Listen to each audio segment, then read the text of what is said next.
సింహాచలం శ్రీ వరాహలక్ష్మీ నరసింహస్వామిని ఎమ్మెల్యే గంటా శ్రీనివాసరావు దర్శించుకున్నారు. ఈ సందర్భంగా వారికి ఆలయ అధికారులు పూర్ణ కుంభంతో స్వాగతం పలికారు. స్వామివారి బేడ మండపంలో ఆలయ అర్చకులు వేదార్చన చేశారు.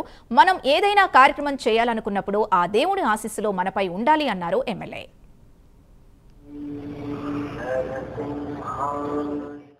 మా సోదరులు నాకు మంచి చిరకాల మిత్రులు ముందత్నారెడ్డి గారు మొత్తం కంప్లీట్గా చెప్పారు ఎలా ఇది సాకారమైంది మనకి అనేది. మరి ఏదైనా ఒక దేవుడి కార్యక్రమం చేయాలనుకున్నప్పుడు ఆ దేవుడి యొక్క ఆశీస్సులు ఆయన యొక్క పిలుపు ఉండాలి. గతంలో కూడా ఈ కార్యక్రమం చేయాలని ప్రభుత్వం ప్రయత్నం చేస్తుంది.